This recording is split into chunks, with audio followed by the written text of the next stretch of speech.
Che Natale sarà questo per i lavoratori e le lavoratrici del Veneto?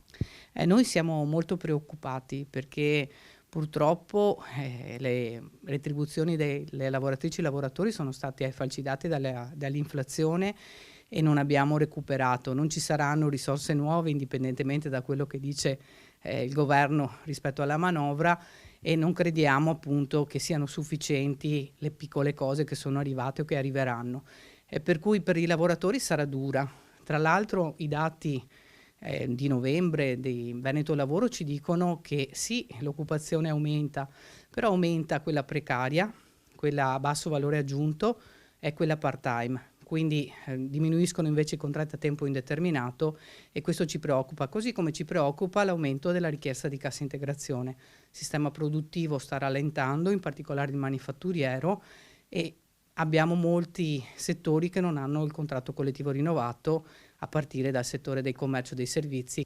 Quindi queste sono prospettive, diciamo, che non depongono a favore di quello che sarà il prossimo anno, il 2024. Eh no, cioè veramente preoccupazione perché alla fine se rallenta l'economia noi siamo legati alla Germania in maniera molto forte e la Germania è di fatto in recessione tecnica e quindi questo purtroppo porterà a ulteriori difficoltà. Noi appunto chiediamo che anche le risorse dei fondi europei, a partire da quelle del PNRR, ma anche quelle regionali, vengano indirizzate per rilanciare alcuni settori che sono in difficoltà, a partire dall'automotive e dal termomeccanico, e che vengano poi utilizzate le risorse per riqualificare i lavoratori per non lasciare nessuno indietro, perché ci sono oggettivamente rischi forti.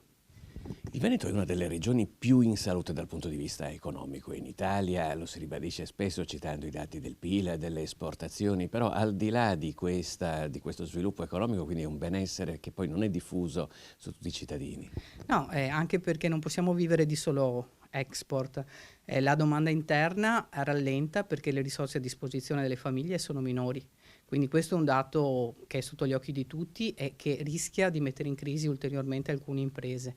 Dobbiamo fare investimenti, dobbiamo lavorare sulle transizioni in maniera più importante, siamo indietro rispetto anche ad altre parti del nostro paese perché appunto la locomotiva, come si chiamava il Veneto, rallenta e quindi da questo punto di vista c'è molto, molto da fare.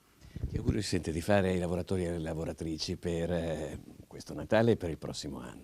Beh, io auguro a tutte le lavoratrici e lavoratori serenità in queste feste, seppur complicate. Auguro che a loro che veramente cambi la situazione dal punto di vista degli interventi del governo a favore delle lavoratrici e lavoratori, ma anche che i datori di lavoro si rendano conto che non possiamo non rinnovare i contratti collettivi nazionali, dare una retribuzione giusta alle persone che noi rappresentiamo.